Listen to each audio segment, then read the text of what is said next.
আসসালামু আলাইকুম। সবাইকে স্বাগত জানাচ্ছি নতুন একটি রেসিপি দেখার জন্য।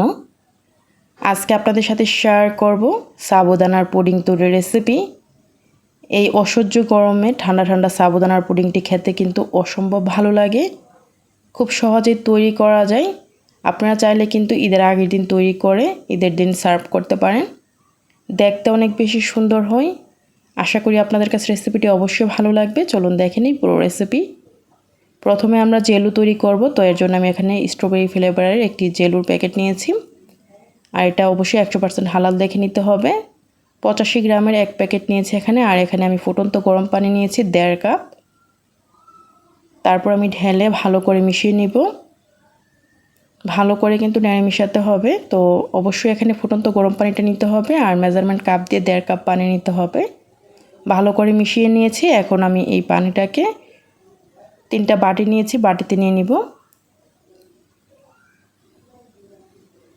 তারপর আমি এখানে কালার মিশাবো। তো আপনাদের পছন্দ মতো যে কোনো কালারের জেলও তৈরি করতে পারেন। আমি এখানে প্রথমে রেড কালার দিয়ে দিলাম, এখানে ফুড কালার সামান্য পরিমাণে 3-4 ফোঁটা।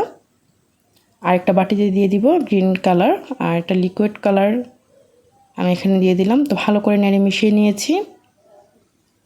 আর আরেকটাতে আমি কোনো কালার দিব না, এভাবে রেখে দিব।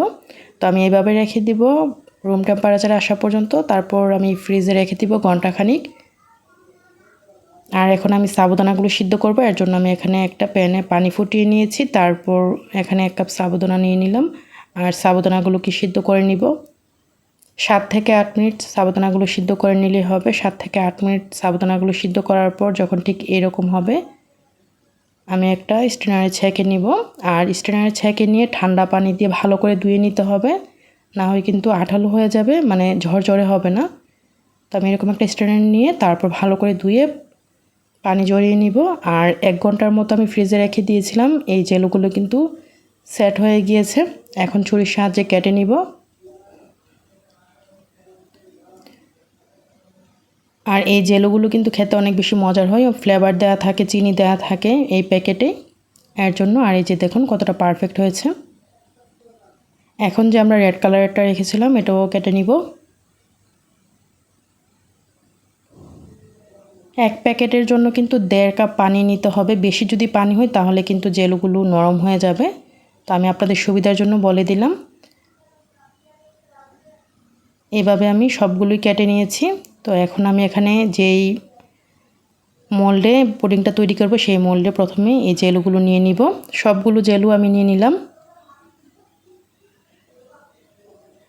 সবগুলো জেলু নিয়ে আমি এখন এটাকে ফ্রিজে রেখে দিচ্ছি। আর এখন চুলায় একটা প্যানে আমি 1 কাপ নিয়ে নিচ্ছি ফুল ক্রিম গুঁড়া দুধ। নিয়ে নিব এখানে 3 কাপ মেজারমেন্ট কাপে পানি। আর ভালো করে পানিটাকে নেড়ে মিশিয়ে নিব। দুধের সাথে গুঁড়া দুধটাকে ভালো করে কিন্তু মিশিয়ে নিয়েছি যাতে কোনো লাম্পস না থাকে। এখন আমি দিয়ে দিব এখানে 1 টেবিল চামচ আগার আগার পাউডার। এই আগার আগার পাউডারটা কিন্তু আপনারা যে কোনো সুপার শপে কিনতে পাবেন। এখন এই আগার আগার পাউডারটাকে ভালো করে নেড়ে মিশিয়ে নিতে হবে যাতে কোনো লাম্পস না থাকে। তারপর আমি চুলাটা কিন্তু অন করে দিয়েছি। আর এখানে দিয়ে দিচ্ছি আধা কাপ চিনি। তবে মিষ্টির পরিমাণটা আপনাদের পছন্দ মতো এখানে কমিয়ে বাড়িয়ে দিবেন। তারপর ভালো করে নেড়ে মিশিয়ে নিচ্ছি আর অপেক্ষা করছি দুধটা ফুটে আসা পর্যন্ত। অবশ্যই অনবরত নাড়তে হবে, যেহেতু আগার আগার পাউডার দেওয়া, না হয় কিন্তু নিচে দিয়ে জমাট বেঁধে যাবে। তো কিছুক্ষণ পর ফুটে এসেছে। আর ফুটে আসার পর আমি আরও 2 থেকে 3 মিনিট জাল করে নিব। বেশি সময় জাল করতে হবে না, 2 মিনিট জাল করার পর ঠিক এই পর্যায়ে এসেছে। এই যে দেখুন ঠিক এরকম। এখন আমি চুলাটা বন্ধ করে দিব। আর চুলাটা বন্ধ করে দিয়ে চুলা থেকে প্যানটাকে নামিয়ে নিব। প্যানটাকে নামিয়ে নিয়ে যে সাবুদানাগুলো সিদ্ধ করে রেখেছিলাম এখান থেকে আমি অর্ধেক দিয়ে দিচ্ছি। আমি সবগুলো দিচ্ছি না, 1 কাপ তো অনেক হয় সিদ্ধ করার পর, তো আমি এখানে অর্ধেক দিয়েছি। তারপর ভালো করে নেড়ে মিশিয়ে নিচ্ছি। আর কোনোভাবেই কিন্তু নাড়াচাড়া বন্ধ করা যাবে না। যদি নাড়াচাড়া বন্ধ করা হয় তাহলে কিন্তু আগার আগার পাউডার যেহেতু দেওয়া আছে জমাট বেঁধে যাবে, তাই অনবরত নেড়ে ঠান্ডা করে নিতে হবে। আর ঠান্ডা হয়ে যাওয়ার পর সাথে সাথে আমরা যেই মোল্ডে জেলগুলো রেখেছিলাম সেই মোল্ডে ঢেলে দিচ্ছি। গরম যাতে কোনো অবস্থায় না থাকে, যদি গরম থাকে জেলগুলো থেকে কিন্তু কালার ছড়াবে, তাই ঠান্ডা করে তারপর ডালতে হবে। আর আমি একটা চামচের সাহায্যে এভাবে একটু নেড়ে মিশিয়ে নিচ্ছি। তারপর এইভাবে রেখে দিচ্ছি 10 মিনিটের মতো। 10 মিনিট রাখার পর আমি ফ্রিজে রেখে দিব। 1 ঘন্টার জন্য 1 ঘন্টা রাখলেই হবে। আর 1 ঘন্টা পর কিন্তু সুন্দরভাবে সেট হয়ে গিয়েছে। এখন আমি একটু আলাদা করে নিচ্ছি এইভাবে, তাতে করে আনমোল করতে সুবিধা হবে। এভাবে আমি আলাদা করে নিয়েছি আর এখন একটা প্লেটে আমি আনমোল করে নিচ্ছি।